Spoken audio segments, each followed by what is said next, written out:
is a dream come true. I just have to tell you guys that. Thank you so much for having me, to Social Fresh and the Jasons and everybody who helps put this on. Really appreciate it. This conference is cool. This is my first time here, and I am realizing that this conference is really cool. Not just because of the tequila event, although that helps. I'm Carolyn. I'm the Chief Happiness Officer at Buffer. Thanks. I'm going to talk to you about something that is really near and dear to my heart, and it's a really key part of what makes Buffer Buffer, what makes our culture, and how we connect with our customers and our community. And that is transparency, and we like to call it radical transparency. Oh, this is Buffer. How many of you have seen Buffer before? Some? Okay, good. But not all. So this is our composer. What we do is we help individuals and businesses post and schedule posts for social media, your major social media platforms, Twitter, Facebook, LinkedIn, Google+, Pinterest. Yeah, nailed it. I always forget one. And then you can track analytics. So you can, send some posts out. You can add photos, videos, et cetera, choose which networks to send to, and then you track likes, clicks, et cetera. That's not just a pitch. This is going to be relevant later. There's a story where you need to know that we post onto social media. OK, so here's some numbers.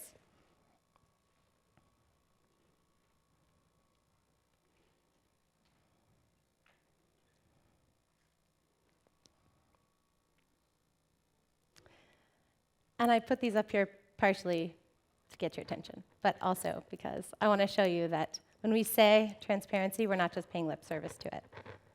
This is really what we mean. We share everything. So a brief explanation of why. I think the background is a little bit interesting here. So Buffer is a couple years old, 4 years old, and when Joel, our founder, and then Leo, co-founder, were working on building this business and building the startup and gaining customers and doing everything that you do, building the product and answering customer emails and all these things. They had a lot of questions, as you do. And they found a lot of articles about ways to learn the answers to the questions. But they didn't see a whole lot of really specific examples of other businesses that were actually saying, this is what we experience. So, for example, what does it mean to calculate MRR? You can read a lot about that, but not a lot of companies say, this is our exact number. How much do you pay someone when you're hiring someone for customer service in London? There's a lot of articles about how you make those decisions, but not a whole lot of companies that say, this is the actual number. So when they were doing this, they decided, we're going to change that. And for every answer we learn, we are going to then share it, so that every startup that comes after us at least has one data point, one benchmark. And then as the team grew, it started to help the team make really informed decisions. And they realized that transparency doesn't just help other companies, it helps us. And people who are able to know everything within the team, they have all the information, they're able to make better decisions. And it's kind of grown into something even bigger. Now it's one of our key values, and it helps us connect with customers in a really powerful way. And I'm going to talk about that a little bit more. OK. So, transparency breeds trust, and then that trust, in turn, builds and strengthens communities. And I feel a little bit like a Geico commercial right now. I feel like putting something like this up at a Social Fresh conference is like saying, 15 minutes could save you 15% or more on car insurance. You guys, like, everybody knows that, right? But it's such a central piece of who we are and what we do and why that I want to give you some really specific examples of how we do that. Oh, and this is the value itself. And the reason I share this is because the wording of the value is kind of relevant. It's not just be transparent. It's not just be transparent when you think of it, or when it's convenient, or when you have a little bit of time. It's default to transparency. So when in doubt, share. If it doesn't feel completely impossible to share, share. Am I clicking here? Should I do something different with the mic? No? Okay. I can hear clicking. I can't tell. Okay, so I'm just going to breeze you through kind of how Buffer does transparency. And I'm sure a lot of you have seen some of this, but so I won't take a lot of time with it, but just want to give some quick examples. So the first, you already saw, is that we have totally transparent salary and equity. And this is a screenshot from an actually live spreadsheet that you can go find on buffer.com/transparency right now. We have not just the specific salaries and equity of every single person in the team, but also the components of how we built that. So we have a formula which includes role, experience, location, seniority, and choice, whether you choose equity or salary when you come on board. And this is accurate. And you can go look at it at any point and send us questions if you have them. Revenue, we do this in two ways. The first is a monthly report. We have a sort of investor update that we share a lot of the numbers that I showed you on the first slide, how many users we have, how much cash in the bank, what we're doing, what we're working on, that kind of thing. And we also have a totally live, real-time revenue dashboard that the data is anonymized, so you don't see like actual name of the company that's paying or getting a refund, but the data is accurate. And that's through bare metrics. We have totally transparent pricing, so you can see if you decide to upgrade from the free plan to the awesome plan, which is $10 a month, you can see exactly where your money is going. We were inspired by Everlane. They also do this really well. Our founder, writes a lot of blog posts and sends a lot of tweets, and our co-founder as well. This is an example of a blog that he just recently published. He talks a lot about what's going on in the business, what's going on in his mind, and tweets as well. Something that maybe doesn't make sense to have a whole blog post about, or it just hasn't made it to the blog yet. You can get a lot of this on Joel's Twitter and Leo's as well. This was a fun day. We sent offers to 4 people in one day. We're hiring, by the way.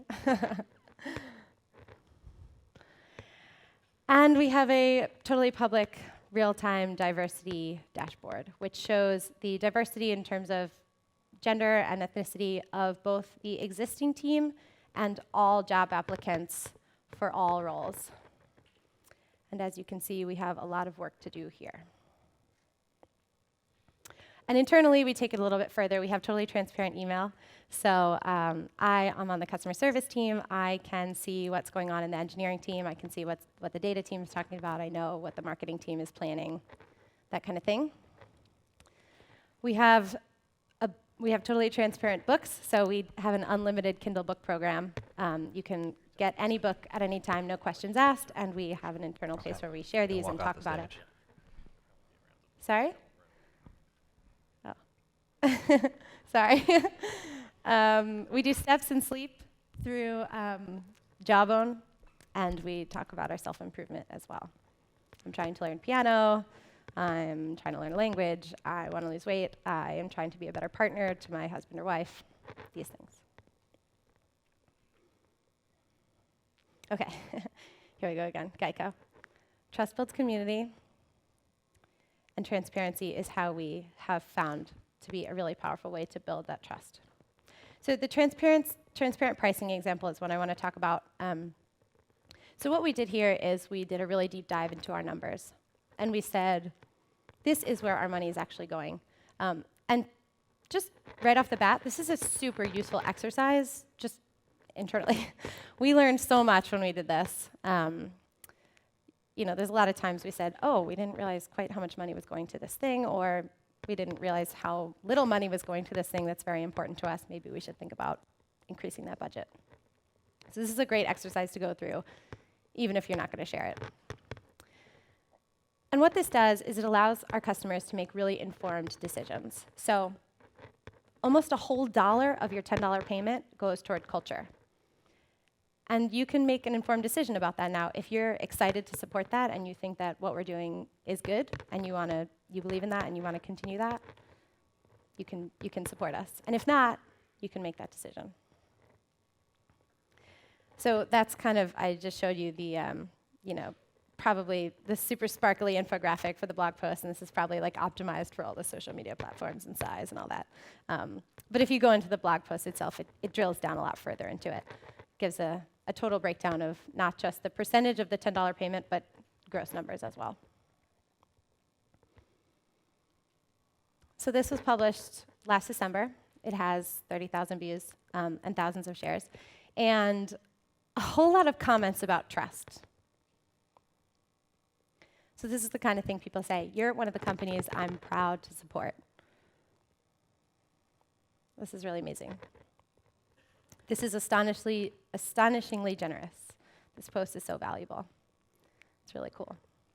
And we also get thoughtful questions. So Dan here is asking why we use SendGrid and MailChimp. That's a really great question. And what we're able to do is answer this and help teach, which is part of the reason we do the whole transparency thing. And it also helps us learn. Lots of times customers ask us questions that we have not thought of. When we do things like totally transparent fundraising, we talk about like our share our cap table and all that stuff. And sometimes we make changes based on the questions that customers ask. It's like crowdsourcing your decision making. It's really powerful. Another example is the email that we send after you send in your payment. This is a receipt email. This used to be sort of really boring email, like really square. Thanks for your payment. Here's your receipt. And we made a change, and now we say, hey, thanks so much. Here's who we are. Here's what we're doing and why. And we're really grateful for you, and we don't forget that you're the reason that we're able to do this. This was inspired, by the way, by Olark. This is the live chat service that we use. We upgraded our account and got this really amazing payment page, which says, hey, thanks, and here's who we are, and here's what we're doing, and here's why we are going to take care of you. And we were super inspired by this. Inspired. Another word for totally stole this idea. I encourage you to do the same if you are also inspired. And this is the kind of email that we get in response. This is the best thank you for your purchase email. This is the kind of authenticity, transparency, and connection. I feel like a friend. Thank you. And by the way, to get this screenshot, I only had to go back like a day. This isn't like the thing I save on my desktop for examples like this. Like we get these a fair amount, and they don't ever get old. Okay, Geico. Transparency breeds trust. Trust builds community.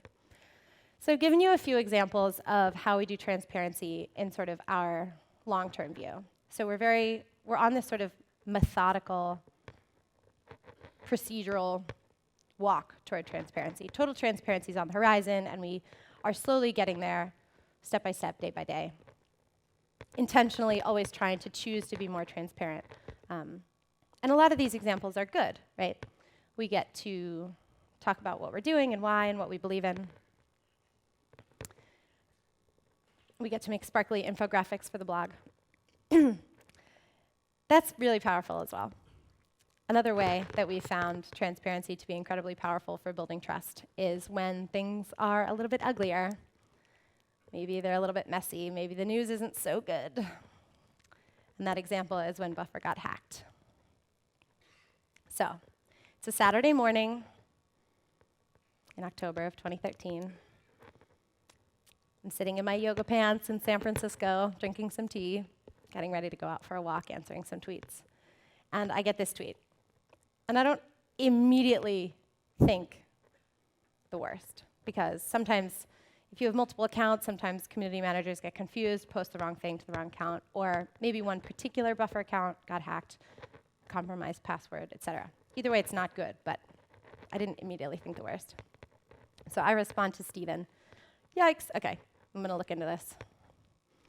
And I go to his account, and I'm digging around, and I don't see what he's talking about. I can't quite figure out what he means by spam. So I come back to ask him some more questions. And in that time, I have gotten hundreds of tweets saying, hey, I think my buffer account got hacked. And I'm like, oh boy. So I call my CEO. He already knows. He's seen it on his own buffer account. He's on the phone with the CTO. They're trying to shut everything down so that spam stops going out. They're trying to figure out how this happened. They're digging into the code and trying to wake up all the engineers from all around the world. And so they're a little busy, right? So what do? Any guesses? What? Freak out. That's a good guess. Yes. I tweet because I'm in customer service, and that's what we do. So a total of 9 minutes after I realized that this is a wider spread issue, and 11 total minutes after the first indication that something's wrong. And this puts into motion the next day, 3 days, 5 days, of really sharing absolutely everything that we know as soon as we know it, with every customer and potential customer and person who could possibly be affected by this. And what that looks like is sending an email to our entire list, using social media, of course. We put a banner on the site, just in case you're not following us in those ways. We put a blog post up with regular, dated, timed, numbered updates, so that if you came into the story a little bit late, you could read the whole thing and understand where we were. We sent all the latest news to the tech press as soon as we knew anything. Bless their hearts, they got involved, helping us spread the news. And we replied to every single email, tweet, and comment. And I want to say again, we replied to every single email, tweet, and comment. And what that looks like is that. Yeah. This is the mentions, at replies to Buffer for the month of October. And this isn't just mentions, which includes anyone who is ever writing a story about us. This is replies, so people who tweeted at Buffer first, wanting an answer or a comment. And we responded to every single one of these. Shout out time. Spark Central, I think you're in the audience, maybe? Well, they're great. We could not have done this without them. And so that communication turned into forgiveness and love. And what we were able to do was teach our community that even when things are bad and even when they're ugly, we are going to be really open and honest and tell everything that we know, and that the latest information is always going to come from us. You sometimes hear these stories about companies that wait hours, days, weeks, months. And that's not usually malicious, it's just because if they don't have this culture of sharing, it can be really hard to share what you know. You think you have to get it right, you have to have the whole story before you share. You think you have to put it in a press release. We shared immediately, as soon as we knew. And it taught our community that if we were going to be honest about this, we were probably going to tell them anything. We got some really cute blog comments. This says, "We are still friends." It's one of my favorites. Our community took really good care of us. A couple boxes of donuts arrived at the office in San Francisco. This is cute, actually. We shared this, and another customer then sent us apples. She was like, "I want to make sure you get some nutrition." Really sweet. And in terms of actual numbers, this is sign-ups for the month of October 2013. And that peak, that place where Justin Kistner is 200. That's record sign-ups for us. It was at the time, and that's the day after the hack. So, people sometimes see the worst of you, but you handle it in a really powerful way. They learn that they can trust you. And the thing about this is that this seems really hard if it's new. But the truth starts to tell its own story. You just kind of have to let it. And that takes practice. And if this seems really hard or really far away, that's probably because it is. We've been on a transparency journey since the beginning, for 4 years. But the truth starts to tell its own story. And it gets a little bit easier. So at first, when you're starting this process, you have like a public version and you get it perfect and you make it all sparkly. And then you start to learn that you don't really have to do that, right? We used to have an internal email that we would send out, and then we would get it right and perfect and change the yous to us's and et cetera for the blog. Now we just publish it. We don't worry about getting permission anymore. We just share things. We don't check about, is it okay if I share this screenshot from this conversation we had? We just know it's going to be fine. For example, the salaries blog post, this is probably the most extreme example, but it's always it's always in the top views every month. Thousands of shares, a lot of articles talking about it. Over 125,000 views since it was published in December of 2013. And this is just really powerful for not just your customers, but your whole world, the whole community for your company. In the month after we published this, our applicants for our open jobs more than doubled. And people often say to us, I know more about your company than I know about mine, and that makes me want to work for you. We're hiring, by the way. So it can sound a little bit radical, and if that sounds really far away, that's okay. Regular old transparency is just called honesty. And you can build a culture around that just as well. And that's really powerful.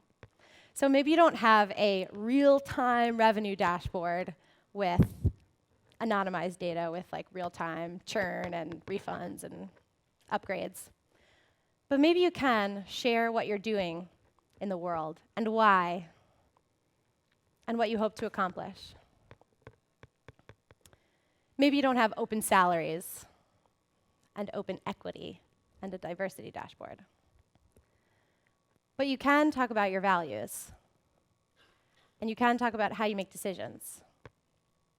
And you can talk about what you're doing when something doesn't feel right. Maybe you don't have the bandwidth for a whole open blog, but you can answer every customer email and tweet and do it really honestly. And when they say, why aren't you building that feature? Tell them. And maybe why are you building that feature? You probably know the answer to that. Tell them. And maybe it doesn't make sense to have transparent email inside your company, but what you can do is give people, your teammates, all the information that you have so that they can make the most informed decisions. And you can celebrate achievements and be really open about struggles. Thanks so much.